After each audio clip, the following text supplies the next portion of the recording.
ہم کو ہمارے دوست نے فون کر کے کہا کہ حضرت نیا سال منگانے میں کیا حرج ہے؟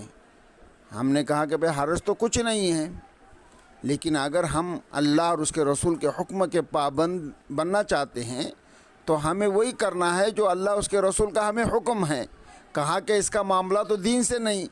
ہم نے کہا کہ ایک ایمان والا جب کلمہ پڑھتا ہے تو وہ نبی کا غلام بن جاتا۔ اگر شریعت اس کو جہاں پر خوشی منانے کا حکم دیتی وہاں پر وہ خوشیاں مناتا، اور جہاں پر غم منانے کا حکم دیتی وہاں پہ غم مناتا۔ اسلام میں جب کلمہ پڑھ کر داخل ہو جاتا اس بات کا اقرار کرتا کہ آج سے ہم اپنی زندگی میں وہی کریں گے جو ہمیں ہمارے نبی حضرت محمد صلی اللہ علیہ وسلم نے کرنے کا حکم دیا، اور فرمایا کہ دیکھو اگر کوئی انسان کسی جماعت یا کسی قوم کی نقل اتارے گا، من تشبہ بقوم فہو منہم، تو اللہ تعالیٰ کل قیامت کے دن اسی قوم میں ان کو شمار فرمائیں گے۔ اصل میں یہ 31 اور نیا سال یہ عیسائیوں کا طریقہ ہے، ان کا عقیدہ ہے کہ اللہ کے رسول حضرت عیسیٰ علیہ السلام کو اللہ تعالیٰ نے 25 دسمبر کو پیدا کیا،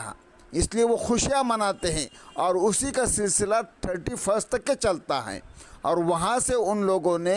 اس کی تاریخ کو مرتب کیا، یعنی نیا سال ان کے لیے خوشیوں کا ہے۔ تو ہمیں تو مجبوری کے تحت ان تاریخوں کو تو یاد رکھنا پڑتا ہے، یہ تو اپنی ضرورت ہے، لیکن دین اسلام میں اس کی کوئی حقیقت نہیں۔ اللہ کے رسول صلی اللہ علیہ وسلم سے 500-600 سال پہلے سے ہی یہ تاریخ چلتے آ رہی ہے۔ نہ صحابہ نے کوئی نیا سال منایا، نہ اس کے اندر کوئی غلط فہمی بدشگونی لی، نہ اس کے اندر کوئی خوشی کا اظہار کیا، بلکہ ہمارا تو تعلق یہ ہے کہ اگر ہم نماز کی پابندی کریں گے، ہم اگر فجر کی نماز پڑھیں گے تو یہ سمجھو کہ وہ دین ہمارا سب سے اچھا دین ہے، اور چاہے ہمیں کوئی کچھ بھی بتائے، اگر ہماری نماز جس دن چلے گئی سمجھو کہ وہ دین ہمارا منحوس دین ہے۔ تو ایمان والوں کے لیے اچھا دین اللہ کی عبادت سے شروع ہوتا ہے، چاہے وہ نیا سال رہو یا نیا مہینہ رہو، اس کے اندر اگر ہم کتنے بھی اعمال کریں، اگر زندگی میں نماز ہے تو اعمال کی قبولیت ہے، اور اگر نماز نہیں ہے تو پھر کتنے بھی وظیفے کرو، جیسے کہ چینلوں کے اوپر ہم دیکھ رہے ہیں کہ بھئی نیا سال ہے تو فلاں یہ کر لو تو اتنا مال آئیں گا، یہ کر لو تو کامیابی ہوں گی۔ میرے بھائیو بہنوں، کامیابی صرف اطاعت رسول میں ہے۔ تو میں یہ کہہ رہا تھا کہ من تشبہ بقوم فہو منہم، کہ جو کسی قوم کی شباہت اختیار کریں گا، تو اب تاریخ اسلام سے لے کر آج تک کے دیکھو کہ صحابہ کسی اللہ والے نے کبھی نیا سال منایا ہے، یا کسی کو اس کا مبارکباد دینے کا کوئی تذکرہ ملتا ہے؟ اگر ملتا ہے تو یہودیوں کا ملتا ہے، ملتا ہے تو نصرانیوں کا ملتا ہے۔ اگر ہم اس کو نیا سال منائیں گے تو یہ سمجھو کہ ہم یہودیت کی اور نصرانیت کی نقل اتار رہے ہیں۔ تو ایک واقعہ ہے، ایک اللہ والے جو ہے کہیں سے جا رہے تھے، اس وقت ایک ہندو کا تہوار تھا رنگ پنچمی کا، تو وہ اللہ والے کو کیا سوجی، پان کھاتے ہوئے جا رہے تھے، دیکھا کہ سامنے ایک گدھا ہے یا کتا ہے، تو وہ پانی کی اپنے پان کی پچکاری اس گدھے کے اوپر انہوں نے تھوکا۔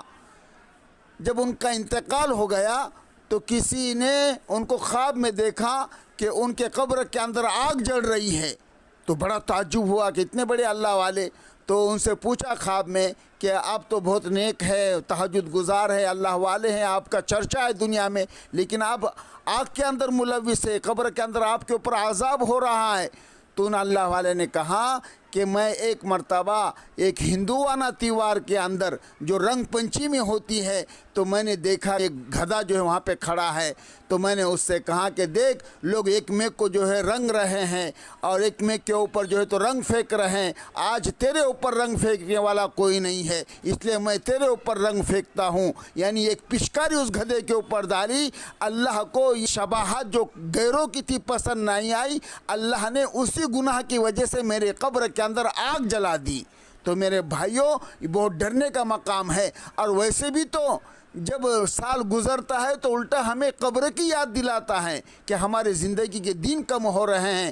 بہرحال یہ بہت لمبی بات ہے. تو یہ نیا سال منانا, اس کی مبارکباد دینا, تو یہ حدیث کی طرف دیکھو جو اللہ کے رسول نے کہا من تشبہ بقوم فہو منہم, کہ دیکھو جو کسی قوم کی شباہت نقل اتاریں گا اللہ اسی قوم کے اندر اس کا شمار فرمائیں گے.